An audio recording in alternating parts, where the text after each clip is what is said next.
ఆలస్యంగా ప్రవేశించిన పెను ప్రభావాన్ని చూపిస్తున్నాయి నైరుతి రుతుపవనాలు. దేశవ్యాప్తంగా వానలు దంచి కొడుతున్నాయి. ఉత్తర, పశ్చిమ, ఈశాన్య రాష్ట్రాలు భారీ వర్షాలకు అతలాకుతలమవుతున్నాయి. మహారాష్ట్రతో పాటు ముంబై మహానగరాన్ని కుండపోత వర్షాలు వణికిస్తున్నాయి. అనేక ప్రాంతాల్లో జనజీవనం పూర్తిగా ఆగిపోయింది. రోడ్లు నదులను తలపిస్తున్నాయి. మహారాష్ట్ర వ్యాప్తంగా భారీ వర్షాల కారణంగా 13 మంది ప్రాణాలు కోల్పోయారు. మరో 2-3 రోజులు ఇదే పరిస్థితి కనిపించడంతో మహారాష్ట్ర ప్రభుత్వం రెడ్ అలర్ట్ జారీ చేసింది. ఇక దేశంలోని పలు ప్రాంతాల్లో భారీ వర్షాలు కురుస్తున్నాయి. నైరుతి రుతుపవనాలు తీవ్ర రూపం దాల్చడంతో పాటు బంగాళాఖాతంలో ఏర్పడిన అల్పపీడనం వాయుగుండంగా మారి దేశవ్యాప్తంగా భారీ వర్షాలు కురుస్తున్నాయి. జూన్ అంతంత మాత్రంగానే ప్రభావం చూపిన రుతుపవనాలు జులై మొదటి వారంలో ఒక్కసారిగా పుంజుకున్నాయి. గత వారం నుంచి కురుస్తున్న వర్షాలతో మహారాష్ట్ర అతలాకుతలమవుతోంది. ముఖ్యంగా దేశ ఆర్థిక రాజధాని ముంబైని భారీ వర్షాలు ముంచెత్తాయి. గత 3 రోజులుగా ఎడతెరిపి లేకుండా కురుస్తున్న వానల కారణంగా నగర వ్యాప్తంగా జనజీవనం పూర్తిగా అస్తవ్యస్తమైంది. కేవలం 12 నుంచి 24 గంటల వ్యవధిలోనే 200 మిల్లీమీటర్లకు పైగా వర్షపాతం నమోదైంది. దీంతో మహానగరంలోని లోతట్టు ప్రాంతాలు పూర్తిగా నీట మునిగాయి. అత్యంత రద్దీగా ఉండే అంధేరి సబ్వే పూర్తిగా జలమయం కావడంతో అధికారులు దానిని తాత్కాలికంగా మూసివేసి ట్రాఫిక్ ని ప్రత్యామ్నాయ మార్గాలకు మళ్లించారు. భారీ వర్షాల కారణంగా ముంబై పూణే ఎక్స్ప్రెస్ వే, పాత ముంబై పూణే జాతీయ రహదారిపై రాకపోకలను అధికారులు తాత్కాలికంగా నిలిపివేశారు. టన్నెల్ 2 సమీపంలో కొండచర్యలు విరిగిపడటం, వరద నీరు నిలిచిపోవటం వల్ల రవాణా పూర్తిగా స్తంభించింది. కర్జత్, లోనావాలా, బోర్ ఘాట్ సెక్షన్లోని ఠాకూర్వాడి, మంకీహిల్ ప్రాంతాల్లో వరుసగా కొండచర్యలు విరిగిపడటంతో ముంబై పూణే మధ్య రైల్వే మార్గం తీవ్రంగా దెబ్బతింది. భారీ వర్షాల కారణంగా అప్ డౌన్ మిడిల్ లైన్లు దెబ్బతినటంతో 16 రైళ్లను రద్దు చేయగా మరో 9 రైళ్లను దారి మళ్లించారు. రద్దయిన రైళ్లలో CSMT, Pune Indrayani express, intercity express, Deccan express, Deccan queen, Pragati express, Dhule express, Pune CSMT, Sinhagad express తదితర రైళ్లు ఉన్నాయి. మరికొన్ని దూర ప్రయాణ రైళ్లను కుదించిన మార్గాల్లో నడుపుతున్నారు. ప్రజలు అత్యవసరమైతే తప్ప ముంబై పూణే మధ్య ప్రయాణాలు చేయొద్దని సూచించారు. మహారాష్ట్ర వ్యాప్తంగా భారీ వర్షాల కారణంగా 13 మంది ప్రాణాలు కోల్పోయారు. పలువురు గాయపడ్డారు. ఒక్క ముంబై నగరంలోనే 6 చనిపోయారు. మంకుర్ద్, జనతానగర్ ప్రాంతాల్లో భారీ వర్షాల ధాటికి 3 అంతస్తుల భవనం కుప్పకూలింది. పూణేలో కొండచర్యలు విరిగి ఇల్లు మట్టిలో కలిసిపోయింది. జాతీయ విపత్తు స్పందన దళం, పోలీసులు, ఇతర సహాయక బృందాలు శిథిలాల కింద చిక్కుకున్న వారి కోసం సహాయక చర్యలు కొనసాగిస్తున్నాయి.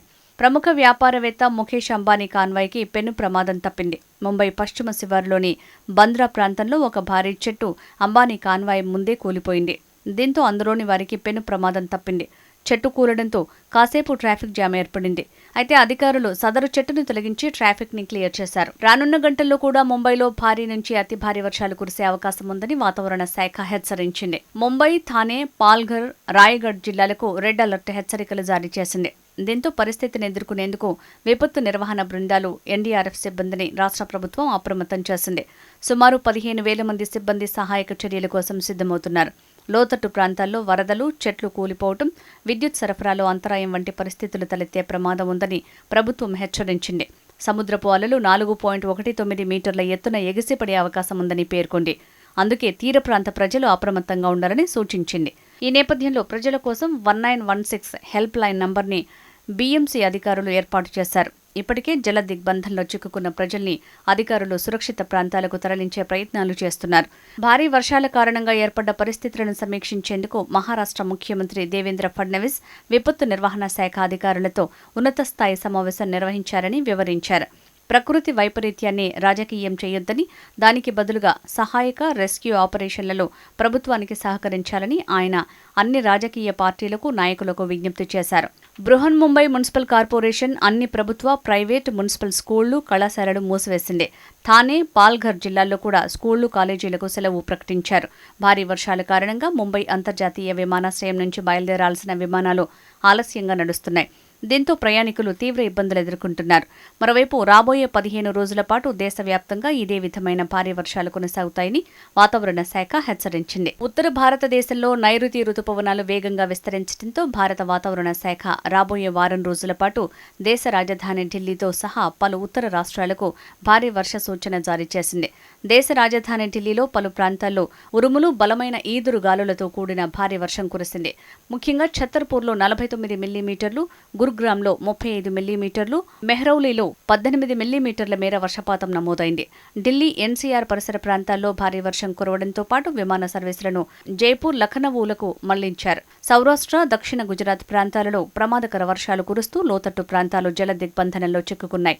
ఈశాన్య భారతంలోని అసోం, అరుణాచల్ ప్రదేశ్లలో కురుస్తున్న భారీ వర్షాలకు బ్రహ్మపుత్ర, సుబన్సిరి నదులు ఉధృతంగా ప్రవహిస్తూ వరద ముప్పును తెచ్చిపెట్టాయి. జమ్మూ కాశ్మీర్లోని కిస్తవాడ్లో మేఘ విస్ఫోటనం సంభవించింది. ఆకస్మిక వరదలతో రోడ్లు బురదమయమయ్యాయి. భారీ వర్షాలకు కొండ చర్యలు విరిగిపడి అనేక ప్రాంతాలలో రాకపోకలు నిలిచిపోయాయి. కిస్తవాడ్లో నిర్మాణంలో ఉన్న 540 మెగావాట్ల జల విద్యుత్ ప్రాజెక్టు వద్ద పలు వాహనాలు బురద, రాళ్ల కింద కూరుకుపోయాయి. వాటిని తొలగించేందుకు సహాయక చర్యలు కొనసాగుతున్నాయి.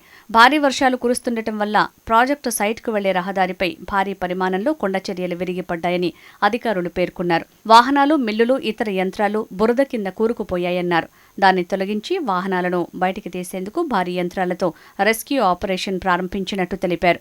ఎన్డీఆర్ఎఫ్, ఎస్డీఆర్ఎఫ్, ఆర్మీ సిబ్బంది, పోలీసులు ఈ ఆపరేషన్లో పాల్గొన్నారు.